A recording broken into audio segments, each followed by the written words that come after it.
आज का टॉपिक है पार्शियल फ्रैक्शन।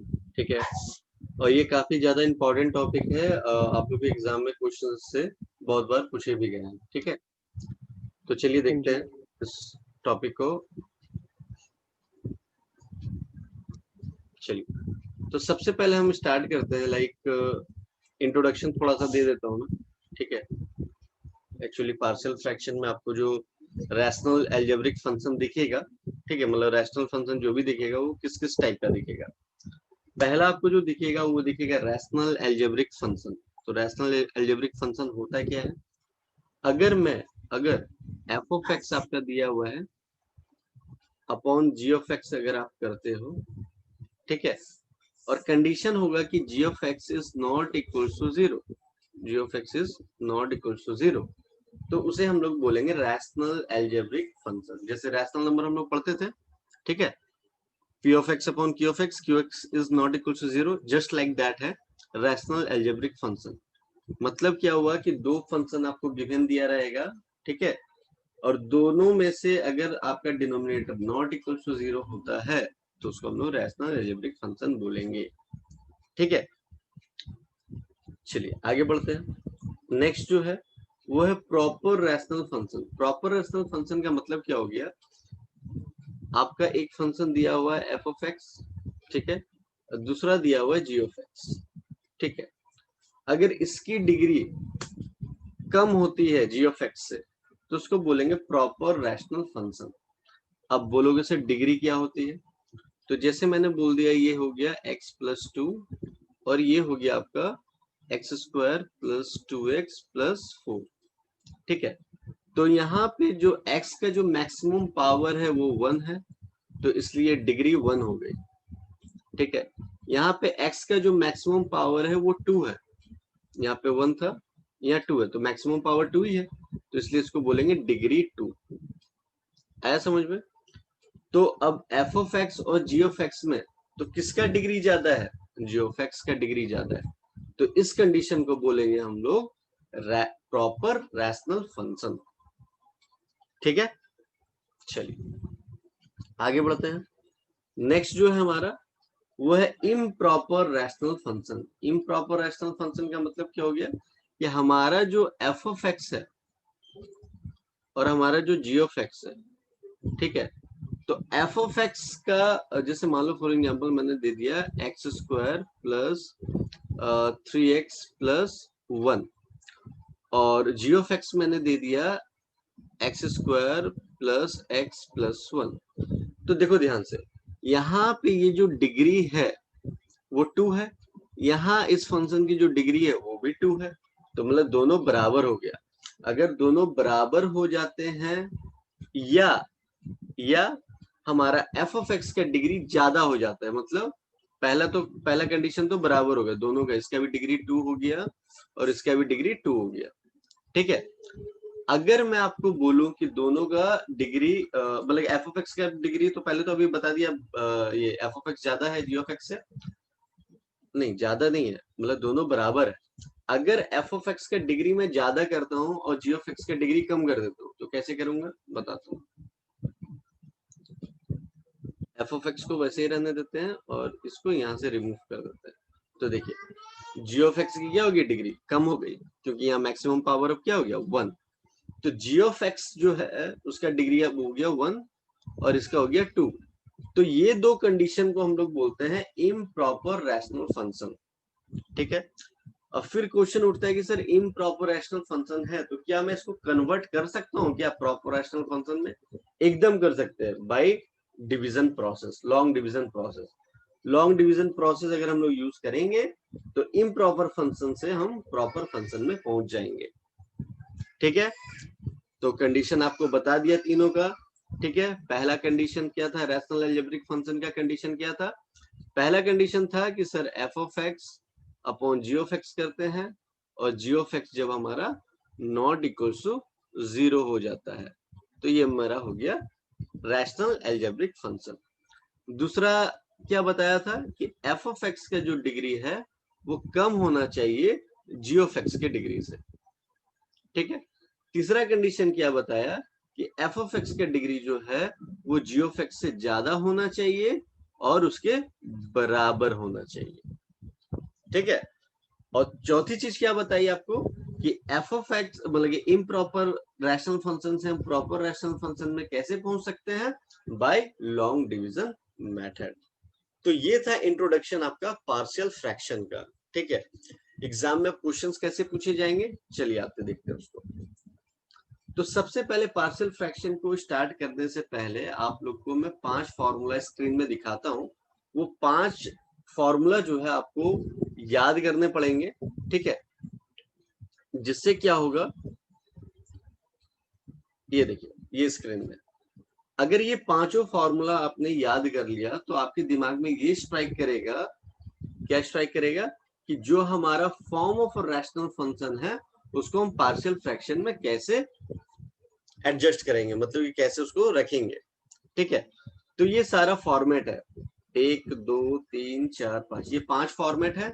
पांचों फॉर्मेट को हम कैसे पार्शियल फ्रैक्शन पे रखेंगे तो वो आपको इस टेक्निक से पता चलेगा, ठीक है। तो इस वीडियो में हम लोग आपको आज पहला टाइप डिस्कस करेंगे कि पहला टाइप को हम कैसे सॉल्व करेंगे। तो ये पार्ट 1 है, पार्ट 2 भी आएगा, पार्ट 3, पार्ट 4, पार्ट 5, मतलब उस पे हम पांचों टाइप को अच्छे से डिस्कस करके आप लोग को बताएंगे कि कैसे हम लोग इसको एग्जाम में सॉल्व करेंगे स्टेप बाय स्टेप, ठीक है। तो आज जो हमारा टारगेट है वो पार्ट 1 मतलब फर्स्ट टाइप हम लोग को करना है आज, ठीक है। चलिए आते करते हैं।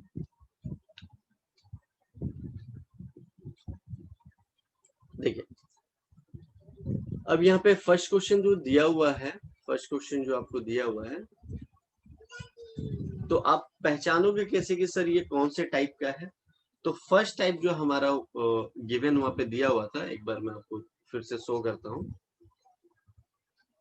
ये देखिए फर्स्ट टाइप हमारा दिया हुआ है p x plus q upon x minus a x minus b. मतलब क्या हुआ कि ध्यान से देखिएगा, इसका जो डिग्री है वो ज्यादा है ऊपर वाले से, ठीक है। तो ये कौन सा फंक्शन हो गया, ये हो गया हमारा प्रॉपर रैशनल फंक्शन, ठीक है। तो प्रॉपर रैशनल फंक्शन हो गया ये। दूसरी चीज क्या हो गया यहाँ पे कि अगर ये क्वेश्चन हमारे इस फॉर्मेट में है तो इसको हम लोग ऐसे लिख सकते हैं पार्शियल फ्रैक्शन के रूप में, ठीक है। तो वहां पे क्वेश्चन, चलिए आप क्वेश्चन पे बैक टू क्वेश्चन चलते हैं। देखिए यहाँ पे दिया हुआ है, तो सबसे पहले मैं आपको वो टाइप बगल में लिख देता हूँ तो आपको ये अंडरस्टैंड होने में ज्यादा आसानी होगा। तो वहां पे लिखा हुआ था p x plus q upon x plus a x plus b, ठीक है। तो जरा ध्यान से देखिएगा आप, यहाँ पे क्या देखेंगे कि जब हम इस चीज को इससे कंपेयर कर रहे हैं तो हम देख रहे हैं कि ये इस फॉर्मेट में है। कैसे है, डिनोमिनेटर में देखिए x प्लस 1 है या x प्लस ए है, x प्लस 2 है, यहाँ पे x प्लस बी है, तो डिनोमिनेटर पूरा मैच कर रहा है।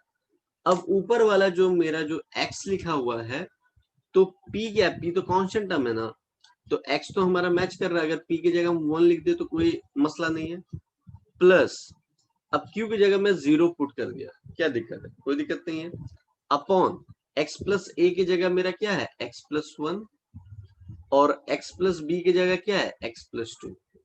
हम देख पा रहे हैं कि इस क्वेश्चन को हम इस फॉर्मेट में लिख सकते हैं। चलिए तो ये मेरा टाइप 1 है, पार्शियल फ्रैक्शन का टाइप 1 है, ठीक है। तो चलिए हमने इसको इस फॉर्मेट में लिख दिया। लिखने के बाद हमने क्या करा, इधर एलसीएम लिया, एलसीएम ले लिया हमने।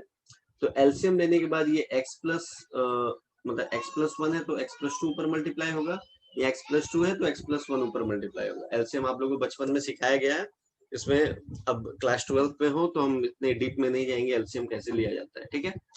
अब एलसीएम लेने के बाद हमने क्या करा, इसको इसको कैंसिल आउट कर दिया क्योंकि सेम था तो कैंसिल आउट कर सकते हैं। उसके बाद ये टर्म हमें मिल गया, तो इसको इक्वेशन नंबर 1 मैंने लिख दिया यहाँ पे। इक्वेशन नंबर 1 लिखने के बाद अब हम क्या करेंगे, इसको हमने 2 मेथड से बताया, आपको जो भी मेथड आसान लगे आप उसको अपने में रख सकते हो, ठीक है। तो मेथड 1 एंड मेथड 2, लेकिन हाँ मेथड 1 की एक लिमिटेशन है ये हर जगह अप्लाई नहीं हो सकता है, बट मेथड 2 जो मैंने बताया है वो किसी भी टाइप का पार्शियल फ्रैक्शन को अगर आप सॉल्व करते हैं तो मेथड 2 हर एक में एप्लीकेबल है। लेकिन मैंने फर्स्ट मेथड भी इसलिए बता दिया है कि हो सकता है किसी बुक में हो और आपको लगे कि अमित सर ने नहीं बताया, तो इसलिए मैं यहाँ पे डिस्कस कर दे रहा हूँ। अगर आपको इजी लगता है तो आप फर्स्ट मेथड एडॉप्ट कर लीजिएगा, कोई इशू नहीं है। चलिए चलते हैं, फर्स्ट मेथड क्या है। तो देखिए इक्वेशन हमारा गिवन दिया हुआ है यहाँ पे, ठीक है। तो इक्वेशन गिवन दिया हुआ है तो हम x वाला पार्ट जो है ना x+2 और x+1 को, इसको अच्छे तरीके से देखेंगे, इसको खोजेंगे कहाँ पे है। तो अब ऐसा नहीं कि हर जगह आपको x+1 x+2 ही दिया रहेगा, मतलब x के साथ जो भी टर्म एडेड या सब्ट्रैक्ट में जो भी रहेगा उसको हम लोग पकड़ेंगे। तो मैंने x+2 को यहाँ पे पकड़ा, उसको इक्वल टू 0 रख दिया, तो x की वैल्यू हो गई -2। अब -2 को हम यहाँ पे पुट करेंगे तो जरा ध्यान से देखिएगा, तो x हो गया -2 और यहाँ -2 + 1 लिख दिया, अब x की जगह -2 लिख दिया, ठीक है। इसको फर्दर सॉल्व करेंगे तो b की वैल्यू मिल जाएगी, क्योंकि यहाँ पे a 0 हो जा रहा है। तो इसका टेक्निक यही था कि अगर मैं x+2 को 0 रखूंगा और एक बार x+1 को 0 रखूंगा। रीजन बिहाइंड दैट ये है कि मेरे पास एक ही इक्वेशन है और मुझे a और b की दोनों की वैल्यू चाहिए। तो अगर मैं x+2 को इक्वल टू 0 रखता हूं तो x को -2 आता है। जब इस पे पुट करेंगे तो a की वैल्यू कैंसिल आउट हो जाएगी, तो b आराम से मिल जाएगा। जब हम x+1 इक्वल टू -1 रखते हैं, x इक्वल टू -1 जब हम रखेंगे तो वहां पे हमारी b की वैल्यू नेग्लेक्ट हो जाएगी, तो a की वैल्यू हमें मिल जाएगी यहाँ से, ठीक है। चलिए ये तो मेरा हो गया मेथड 1। अब मेथड 2 क्या है, मेथड 2 को मैंने क्या करा, सबको पहले अच्छे से सॉल्व कर दिया, ठीक है। उसके बाद मैंने x कॉमन लिया, तो x कॉमन किससे आएगा, इससे और इससे कॉमन आएगा x मैंने ले लिया कॉमन, तो यहाँ पे बचा a + b, और जो कि कांस्टेंट टर्म है उसको मैंने साइड में लिख दिया, ठीक है। अब हम लोग कंपेयर कर रहे हैं किसको, इसको इससे कंपेयर करेंगे। तो ध्यान से देखिएगा, x का कोएफिशिएंट यहाँ पे क्या है, 1 होगा, ठीक है। जैसे मैं यहाँ पे लिख देता हूँ x equals to a + b x + 2a + b, ठीक है। तो देखिए ध्यान से, यहाँ पे x का कोएफिशिएंट कुछ नहीं है तो 1, तो यहाँ पे x का कोएफिशिएंट क्या है, a + b, तो a + b किसके बराबर हो जाएगा, 1 के, तो मैंने लिख दिया यहाँ पे a + b = 1, ठीक है। उसके बाद इसको रहने दिया। अब 2a + b ये कंप्लीट एक कांस्टेंट टर्म है और यहाँ पे कांस्टेंट टर्म कुछ दिया ही नहीं है, तो उसको 0 मान लिया मैंने। अगर जैसे मान लो यहाँ पे 5 दिया रहता तो 2a + b = 5 ले लेता मैं, ठीक है। तो उसके बाद हमने क्या करा, इसको सॉल्व करा, b = -2a हो गया, तो इसको पुट कर दिया यहाँ पे, b = -2a, फिर सॉल्व करके a की वैल्यू आ गई, फिर a जो -1 है वो पुट कर दिया यहाँ पे, तो उससे मुझे b की वैल्यू मिल गई। अब a और b की जो वैल्यू मिल गई आपको, उसके बाद हम क्या करेंगे, उसको हम यहाँ पे पुट कर देंगे a और b की, ठीक है। उसके बाद हम इंटीग्रेशन लगाएंगे, इंटीग्रेटिंग बोथ द साइड। तो देखिए बोथ द साइड हमने इंटीग्रेशन कर दिया। इंटीग्रेशन करने के बाद अब आपको यहाँ पे स्मार्ट दिमाग लगाना पड़ेगा। क्या स्मार्ट दिमाग लगाना पड़ेगा, ध्यान से देखिएगा। इंटीग्रेशन ऑफ 1/x होता है log x, ठीक है। अब हमने बोला कि भाई इंटीग्रेशन ऑफ 1/x+1 का बताओ क्या होगा, तो आप क्या बोलोगे कि सर इसको एज्यूम कर लेंगे x, क्या कर लेंगे, एज्यूम x। तो 1/x का सर आपने बोला log x होगा, चलिए सर log x लिख दिया मैंने, ठीक है। अब जिसको एज्यूम करते हैं, जिसको x लेट करते हैं, उसका भी डिफरेंशिएशन होता है। तो x+1 का डिफरेंशिएशन क्या होगा, 1, जो होता है डिवाइड में आता है। तो नीचे में 1 लिखो या ना लिखो बात बराबर है, तो इसलिए हमने इसको -log x+1, अब माइनस साइन ऑलरेडी पहले से है, ये फॉर्मूला में नहीं है माइनस साइन, ऑलरेडी पहले देखिए यहाँ पे माइनस है, इसलिए -log x+1 आया, ठीक है। उसके बाद नेक्स्ट वाला भी वैसे ही करेंगे। अगर मान लो अभी बताया ना 1/x का अगर इंटीग्रेशन करते तो log x हो जाता है, तो वैसे ही अगर मान लो 1/x+2 का अगर इंटीग्रेशन करेंगे तो क्या हो जाएगा, log x+2, ठीक है। अब x प्लस 2 को मैंने एज्यूम करा था x, है ना, तो x प्लस 2 का भी डिफरेंशिएशन होगा, फिर से 1 ही आएगा उसका, तो नीचे लिखो ना लिखो बात बराबर है, तो मैंने लिख दिया। अब एक नेक्स्ट क्वेश्चन आपके दिमाग में आ रहा होगा कि सर आपने इनडेफिनिट इंटीग्रेशन में बोला था कि हमेशा जब सॉल्व करेंगे आंसर के लास्ट में प्लस सी लिखना, बट यहाँ पर सर आपने log c क्यों लिखा? देखिए log c भी एक कांस्टेंट टर्म है, वो c का मतलब भी कांस्टेंट टर्म है, बट यहाँ पे सारे टर्म्स log में थे, इसलिए मैंने log c लिख दिया। ऐसे कोई बड़ी दिक्कत वाली बात नहीं है यहाँ पे, ठीक है। चलो अब बढ़ते हैं नेक्स्ट क्वेश्चन की तरफ। नेक्स्ट क्वेश्चन जो है वो सीबीएसई में आया हुआ क्वेश्चन है 2003 में, ठीक है। ये भी पार्ट अब आपको फिर से वही मैंने बोला कि सबसे पहले आपको आइडेंटिफाई करना है कि ये जो मेरा गिवन क्वेश्चन है, ये मेरे पार्शियल फ्रैक्शन का जो टेबल है वो कौन से टाइप का है। तो अगर मैं इसको देख पा रहा हूं कि अगर मैं इसको ऐसे करके देखूं, px प्लस क्यू जो हमारा टाइप 1 था, px plus q upon x plus a x plus b, है ना। इस फॉर्मेट में अगर मैं देख पा रहा हूं इसको, तो एकदम मैच कर रहा है, मतलब ये टाइप 1 का ही फॉर्मेट पे है। चलिए, तो टाइप 1 का फॉर्मेट में अभी मैंने आपको एक क्वेश्चन करा चुका हूं, तो ज्यादा आपको दिक्कत नहीं आएगी समझने में। तो देखिए फिर से हम लोगों ने इसको स्प्लिट करके लिख दिया, ठीक है। अब नीचे एलसीएम लिया, एलसीएम ये हमारा कैंसिल आउट हो गया, फिर ये इक्वेशन आ गया। ये इक्वेशन आने के बाद अब मैंने यहाँ पे मेथड 1 मेथड 2 से सॉल्व नहीं करा, क्योंकि पहला इंट्रोडक्शन मुझे देना था, बताना था कि मेथड 1 और मेथड 2 क्या होता है। तो मेथड 1 से ही मैंने उसको सॉल्व करा है, ठीक है। तो फिर से क्योंकि मेथड 1 थोड़ा सा इजी है मेथड 2 से, ठीक है, तो मैंने मेथड 1 से सॉल्व करा है। बट हाँ बार बार कह रहा हूँ मेथड 1 हर एक जगह एप्लीकेबल नहीं है, मेथड 2 ही हर जगह एप्लीकेबल है, ठीक है। तो आपको जो इजी लगे आप एडॉप्ट कर सकते हो। मेथड 2 अगर करोगे तो कोई झंझट ही नहीं है, तो सभी में लागू हो जाएगा, ठीक है।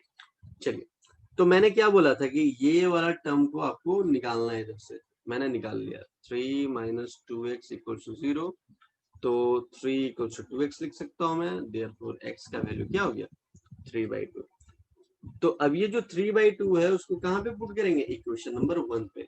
तो 3/2 जैसे ही मैं पुट करता हूं तो a की वैल्यू कैंसिल आउट हो जाएगी, मतलब b हमें फाइंड आउट हो जाएगा, ठीक है। उसके बाद अब हमारे पास x प्लस 2 है, इसको भी मैंने 0 रखा, ठीक है। अब x इक्वल टू मेरा हो गया ये -2, ठीक है। -2 की वैल्यू x इक्वल टू -2 की वैल्यू इक्वेशन नंबर 1 पे रखेंगे, तो वहां से b की वैल्यू कैंसिल आउट हो जाएगी, तो मुझे मिल जाएगा a की वैल्यू, ठीक है। a और b की वैल्यू जैसे मुझे मिल गई, हम क्या करेंगे, इसको a और b की वैल्यू को कहां पुट करेंगे, इसमें जो हमने पहले से कर रखा है, ठीक है।